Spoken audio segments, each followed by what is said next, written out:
final part of our story. Hope you enjoyed every bit of the story. On a still moon, an old woman, her eyes clouded by blindness but her ears sharp as a hawk's, followed the whisper-soft footsteps that had been haunting her village. Deeper and deeper she went, guided by the phantom sound, until it led her to a hidden hut, almost swallowed by the ancient trees. Peeking through a crack in the wooden wall, she saw him, the thief, the spectre who had been plundering the homes of the wealthy. But what she saw next made her breath catch in her throat. Inside, the hut was filled not with ill-gotten treasures hoarded for one, but with people, orphans with hollow cheeks, widows cloaked in sorrow, and the sick whose coughs were muffled by the night. The thief moved among them, not as a criminal, but as a savior. Bags of grain were opened, coins were distributed for medicine, and warm blankets were draped over shivering shoulders. The stolen wealth wasn't for personal gain. It was lifeblood for a community forgotten by the world. The old woman's lips parted, a whisper escaping into the chilly air. So this is your truth. The sound, though faint, was enough. The thief turned, and in the dim light of a single lantern, the old woman finally saw her face.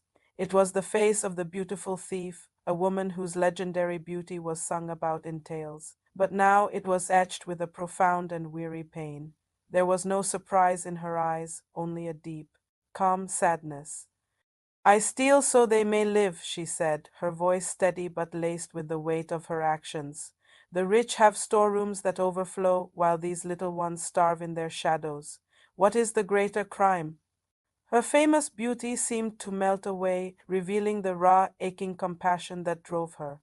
The next morning, the sun rose on a different scene.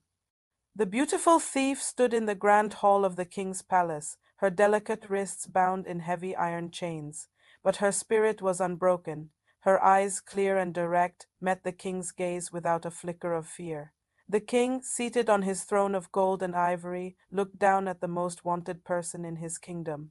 The hall was silent, every courtier holding their breath. "You have broken my laws and disturbed the peace of my nobles," the king's voice boomed. "Give me one reason why I should spare your life." The thief lifted her chin, her voice, though not loud, rang with unshakable conviction, echoing in the cavernous hall, "Because mercy feeds a nation far better than fear ever could."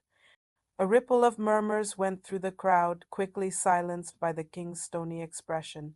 The silence stretched, thick and heavy. The king stared at the woman before him, seeing not a common criminal, but the reflection of his kingdom's own failings.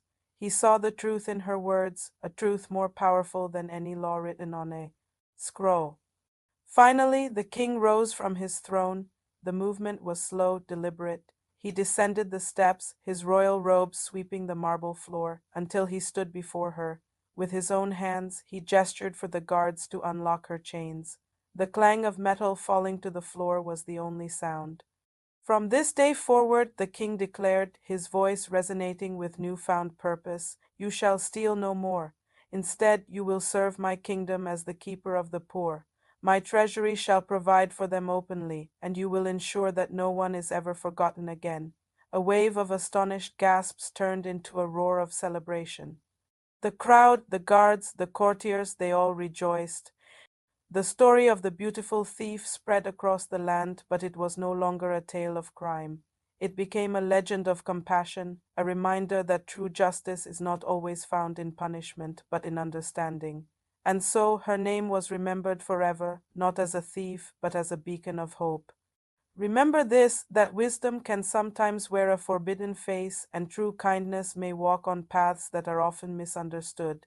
Thanks for watching. If you enjoyed this story, be sure to like, subscribe, and follow for more tales from the heart of our world.